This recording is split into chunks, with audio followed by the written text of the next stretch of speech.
Brexit, UK must not be EU colony after Brexit. A leading Brexiter has said the UK cannot become a colony of the EU during the two-year transition period after Britain's withdrawal in 2019. EU leaders have agreed Brexit talks can move on, with the UK staying in the customs union, single market and under the European Court of Justice's jurisdiction during the transition. Conservative MP Jacob Rees-Mogg said that would be unacceptable, but Tory Remainer Ken Clarke said the UK must not go off a cliff edge. The former Chancellor told BBC Newsnight that during the transition the UK would continue economically under the current terms, but would have left the Union politically. Otherwise, he said it would be a disaster if come March 2019 negotiations were not finished and the UK would have to resort to tariff and customs barriers. I doubt we'd get the planning permission for the lorry parks in time, he said. However, Mr Rees-Mogg said leaving under these terms would be a ridiculous position to be in. The transition which the EU is offering means that we're still effectively in the European Union for the following 2 years,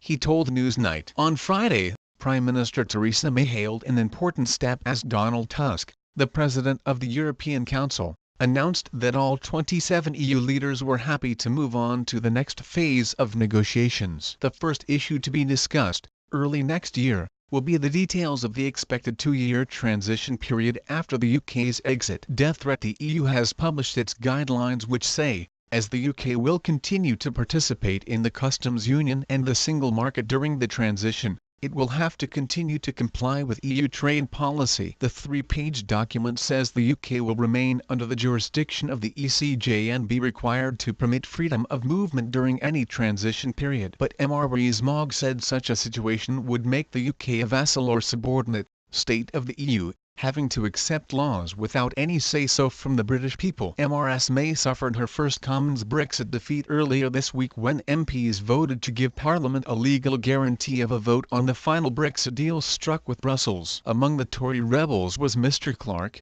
who told Newsnight his actions had in no way undermined the government's negotiating position. He said he had since received a death threat, although he added it was not his first.